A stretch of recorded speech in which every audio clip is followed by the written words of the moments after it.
The next several videos discuss specific tasks each director is responsible for, like the secretary taking minutes and the treasurer keeping track of money. First, you need to know what commitments are made by all members of the board.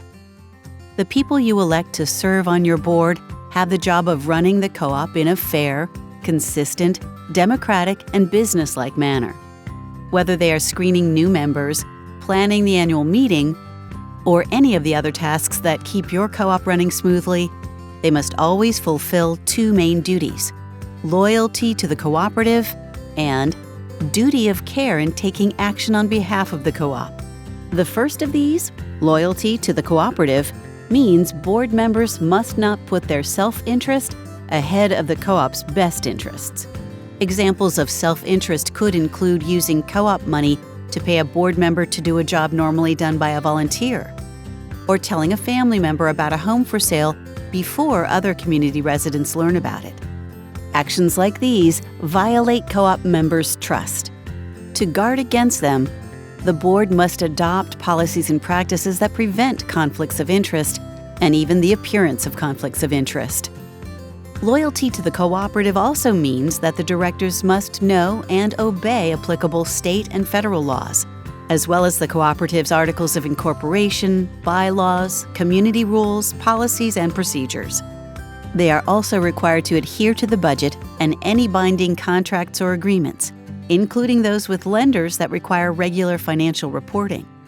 The second main duty for all board members, duty of care in taking action on behalf of the co-op, means that they are held to the standard of an ordinarily prudent person when taking care of co-op business. In other words, they should do what a normal person would expect them to do in fulfilling their responsibilities, including reading reports that come to the board, record keeping, creating and following board policies and procedures, contract management, and holding annual membership meetings. Board members don't need to go to heroic measures to meet these obligations. If they are diligent and careful, they will generally be protected from personal liability for the work they do on the co-op's behalf. Remember, the bylaws state that board members are secured against legal liability when they act in good faith during the scope of their duties and are consistent in putting the best interest of the co-op first. Finally, effective board members practice abstract but important qualities.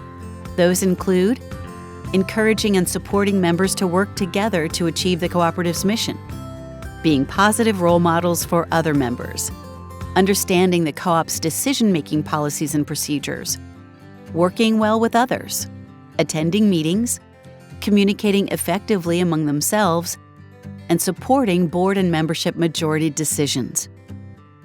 As you consider duty of care and loyalty to the co-op and the roles and responsibilities of each board position, it's important to keep in mind the different hats that all board members wear. The corporate director hat relates to managing the business in a professional, ethical, and businesslike manner. The landlord hat means board members must enforce lease arrangements and community rules, collect the rent, and oversee the buying and selling of homes. As community builders, board members wear a team hat because they empower residents to share their time, knowledge, and talents to collectively strengthen the cooperative and community. As property owners, board members wear a hard hat because they manage the cooperative's physical assets, including the land and other real property owned by the corporation. If the co-op has or intends to have any employees, the board is an employer and wear an Uncle Sam hat because they ensure that the cooperative complies with all applicable local, state, and federal employment laws and practices. They are the ultimate authority for all issues related to hiring and managing the co-op's employees and contractors. Next, in video number 3, we will go into more detail on the responsibilities and duties of the president and vice president.